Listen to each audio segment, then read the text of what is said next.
Conservative Jamil Jivani won a resounding victory in last night's Durham, Ontario by-election, more than doubling his Liberal opponent with more than 57% of the vote share.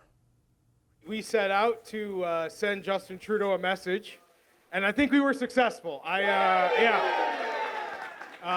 Durham wants Pierre Poilievre to be the next Prime Minister of Canada, and I think that has been the resounding message from Scugog to Oshawa to Clarington, and I appreciate you all being here to celebrate this victory with us. Okay, so what messages did voters send to the Liberals, the Prime Minister, and the other parties with last night's results? It's time to talk about that with the Power Panel. Emily Nicolas is a columnist with Le Devoir. Michelle Cadario is a former Liberal campaign director. Ginny Roth is a former Conservative campaign strategist. And Françoise Boivin is a former NDP MP.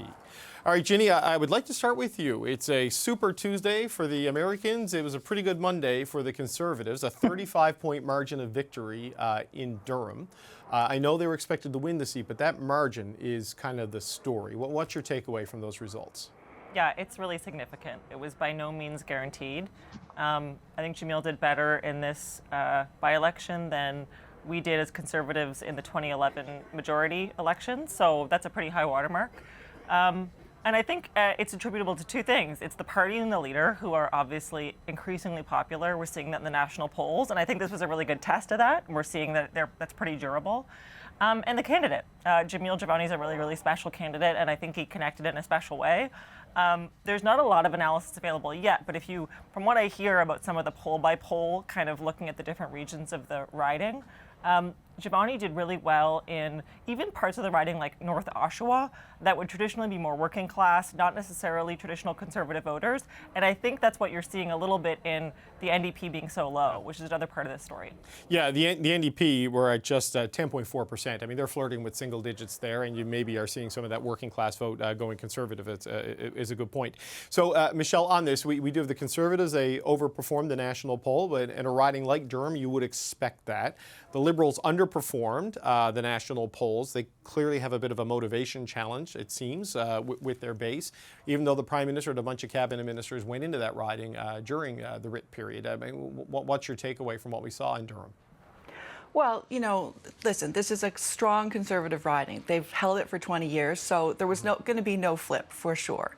I think that surprising to me certainly was that the NDP dropped so much as well. You know, I think it reaffirmed where the polls are kind of showing the gap between the Conservatives and the Liberals as you kind of take the numbers and kind of assess them and draw them out over the different ridings.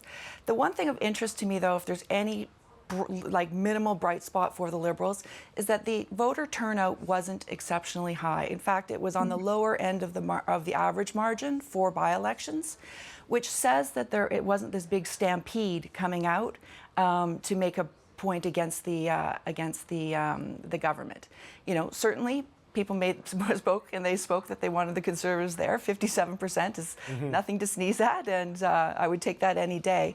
But it wasn't a whole bunch of pool of new voters. Voter turnout was only around 30%, again, about average for by-elections. And so that is one thing that I think that the Liberals will be looking at probably. But there's no question. There's a lot of work to do. And in the 905, we know that affordability is the key driver and the key issue at the ballot box, and this reaffirmed it. Yeah, only a 28% voter turnout, actually, 27.87%. So, Françoise, it was low, even by by-election standards, but the margin was huge for the Conservatives, so taking nothing away for the victory there. But, you know, the NDP number being barely into the double digits, if you talk to Liberals, they see the path for them to be competitive in the next election is for the kind of that NDP vote to collapse and come to them. It went down, but it doesn't look like it went to the Liberals. It looks like a lot of the orange switched to the blue in Durham last night.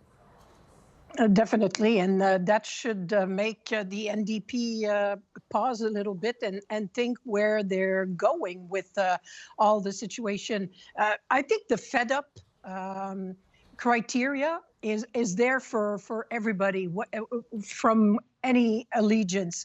And when I say fed up, it's fed up usually toward the government in place. Why they don't go to the NDP, I think the NDP will have to maybe think a bit if they are viewed too much as linked with the Liberals. So for people who are fed up, they look one side, they see the NDP, and they're like, hey, that's the same guys who are pushing the same agenda that maybe they are fed up with. So they go. That's why we see blue collars, we see all type of different type of people voting for the Conservative, who seems to grab everybody. Doesn't mean it's end game for all of for all of these parties, because lower turnout, that's one factor. You have to maybe go get the 30-40% more that voted the last time, and try to convey your own message, and maybe try to I don't know how you say that in English, but to bring everybody together who don't want the Conservatives, because there are people during the next campaign who will say that. So will they all go back or continue backing the Liberals, or back maybe the NDP? That remains to be seen. But they will need quite the campaign to overcome numbers that are like these numbers. They will start from very far. And Maxime Bernier, by the way, in finishing thoughts, didn't seem to be quite the factor that some people might think that he could be. He lost one more point, and soon he'll be a footnote, I think. Yeah, but still, the People's Party of Canada vote only went down by 1 percentage point, from 5.5 to 4.4. So there's a durability there. It's it's mid-single digits, but it proved durable. So, Emily, look, it's one by-election. It's one data point, but this is the first actual live votes. This is not a poll that we've seen sort of since the gap widened starting last summer, putting the Conservatives out front. And they delivered with a big win here and a big margin. What's your thoughts on what we saw? There's some of that is definitely the national story. Some of that is also the local story of how who Jamil Jivani is and what kind of campaign he organized on the ground, as others have said already. The only thing I will add is this: actually, when I was when I was a grad student, 20-something, I had a mentor who was trying to look for young people who had an interest in public affairs and public policy and politics, and mentor them. And that's how I met Jamil Jivani. He was part of that group. And we've lost context many years ago. But my point is, it's, first of all, it's really interesting to see millennials, me commenting on his victory as a Conservative MP now. But also he's somebody to watch in terms of his profile as a graduate of the Yale Law School, as somebody who's written books, who's been in radio. It's the story tonight is, yes, the story of the by-election. But I will say this: if there was a Conservative government, you're not looking at somebody who would be a backbencher. No. And so that's really somebody to keep an eye on in terms of his future career in politics. So Ginny, on that point, you heard a lot of adjectives to describe Jamil Jivani, in terms of like young, a millennial, a lot of things, diverse things that aren't always automatically associated with the Conservatives, and very talented, people say, but also you're not going to control this guy. And we saw in his speech last night, he took shots at, the Ontario government, the Ministry of Education, calling them liberal elites. When he resigned from his advisory position in the Ford government, he called Stephen Lecce, the progressive Conservative education minister, incompetent. What should we expect when Mr. Jivani comes to Ottawa? I think it says something about Pierre Poilievre that he's not attracting a bunch of lapdogs. He's attracting people who have really strong, principled views. And Jamil Jivani is that. He knows what he stands for. He knows what he wants to fight against. Just as important as his Yale Law School and his book writing is his upbringing. He grew up without a dad, lower income, was told he was illiterate by a teacher when he was young, and his whole book is about sort of fighting back against that and succeeding against the odds. I think that's the important part of his story, and I think that's what really resonates with voters. And I think that really excites Pierre Poilievre and the whole caucus. You're seeing a lot of candidates come forward who have similar stories about their everyday experience, not being able to afford a house, being a millennial who's struggling in the affordability crisis and just not living the kind of life that their parents lived, Right. And feeling kind of screwed over as a generation. And Jamil really represents that. And it's exactly what Poilievre's talking about. So I think he'll be an incredible communicator in the caucus. And yeah, I think the odds are really good that he'll play a really meaningful role if the Conservatives form government. But Ginny, just how do you square that with sort of the rigid message discipline we're seeing from the Conservatives, right? I mean, my colleague Chelsea Nash at the Hill Times had to chase MPs down the street to get them to say something on trans policy when they've been LGBTQ plus advocates in the past because the leader's office said, we're not talking about these things. So how does Jamil Jivani fit into that reality? I think he understands what politics takes, which is repeating the same message over and over. And the party has chosen a message that's really, really popular and that fits in the frame. It doesn't sort of contradict the Jamil Jivani worldview, which is people have been screwed over. The Liberal government doesn't care about them, doesn't care what they need in life. They just kind of want a virtue signal, while they just want to be able to afford a house and put groceries on the table, and they're struggling. And so picking a message set that people can get excited about and that resonates, not a message set that if you're disciplined is like boring or doesn't speak to your values, is what attracts those kind of candidates to then get on board, row in the same direction, be all part of the same team. And find their own voice within that, which I think you saw in the campaign as part of why it was so successful. So, Michelle, how do the Liberals respond to that? When you look at a result like this, again, one data point, one by-election, but it feels like with the sustained situation in the polls, calibration is not the answer now. It needs to be something a little bit more profound. How do the Liberals respond here? They need to break through on affordability. There's just no other issue that is as important, that's as top of mind, and that actually moves people to the ballot box, either for you or against you. And right now, they are coming to the ballot box to vote for Pierre Poilievre, and the Liberals need to do something to switch that up. They need to do something to make Pierre Poilievre not as safe of an option. They need to make sure that there's some kind of hesitation, some kind of a second thought about what might be at risk with a Pierre Poilievre prime ministership. And right now, that's not being communicated.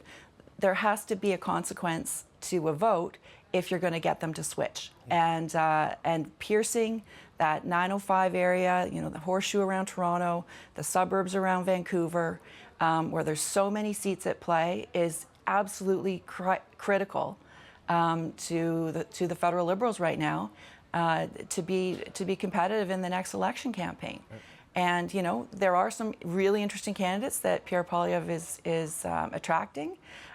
So some who may be maybe future superstars, or some might be very big headaches when all of a sudden there's a whole bunch of media willing to ask them questions on a whole wide range of issues that are outside of that kind of prescriptive message box that the leader's office has been so good at being disciplined about. So, I think that they're hoping for a little bit of chaos, to be honest, to shake things up and to not let the electorate settle in to where it seems to be heading right now. Yeah, the challenge, Francoise, in recruiting talented people with opinions is you get talented people with opinions.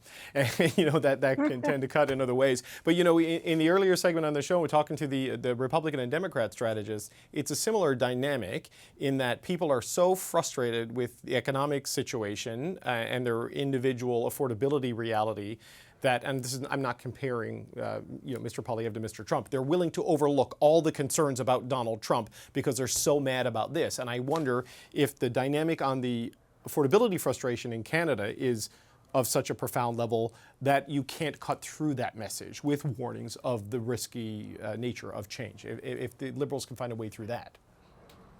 Well, especially when one of the key message from Pierre Poilievre was and still is and will be that the sole reason that the economy is doing so badly, it's because of Justin Trudeau and the Liberal government. And Michelle was talking, the Liberals need something magical to happen in the next year. In the States, it's faster than this, but in Canada, it might be a bit longer because of the agreement between the NDP and the Liberals. But they need to see interest rates go down, the price of food to go down, suddenly to see tons of housing available, pretty much everything with a magic wand to appear. So that's going to be very hard to see.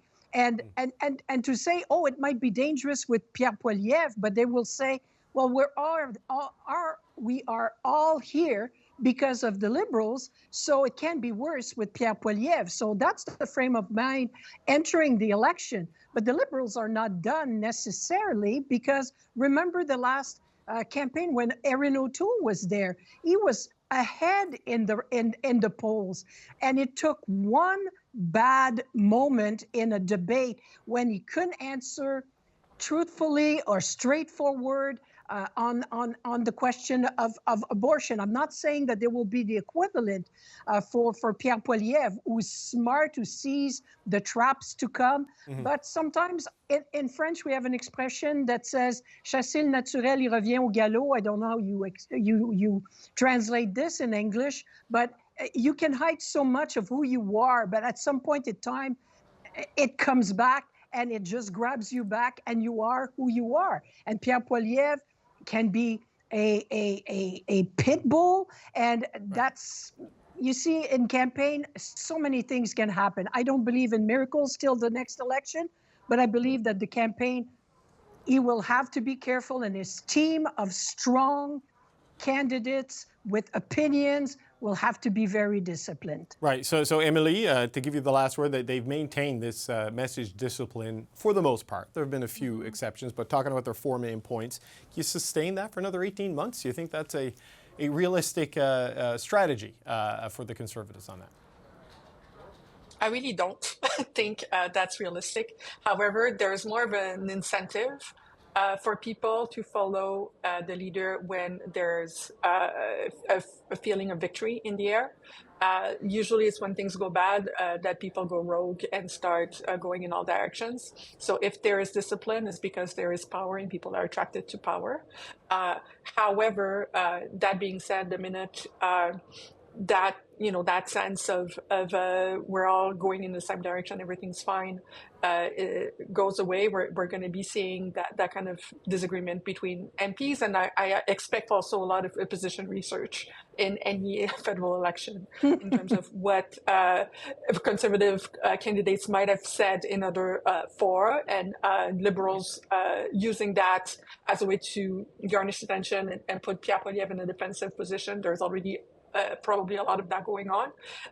But that is usually, you know, people who are backbenchers. The problem with a profile like Jamil Jivani is more, I'm seeing the same kind of issues that you've had with Jody Wilson-Raybould or the people, in the sense that when you have people who have their careers independently from the party, they don't need the party. They haven't built their public profile on the party. They can think by themselves. And if the party is doing something for partisan reason that doesn't align with their value, it makes it harder to follow. And you do have the means to remove yourself from the party, unlike somebody who doesn't have their own social and political capital that's independent from the team. And so that's what I see in this kind of profile, is that when you have influencers that have built their public persona away from partisan structures, they can remain influencers afterwards, and it's part of their brand, is how they're defending what they're for. And so if Pierre Poilievre, who is known to just go for, you know, whatever works, stares away from values that Jamil Jivani or other people with that kind of profile have, you might have a conflict of ethical conflict or internal conflict within those kind of candidates that might be stronger than a person who's just basically a team player who is there because they love the Conservative but isn't really that much of a policy wonk. Yeah, if they keep winning, though, and the numbers stay strong, that has a way of bringing in some discipline.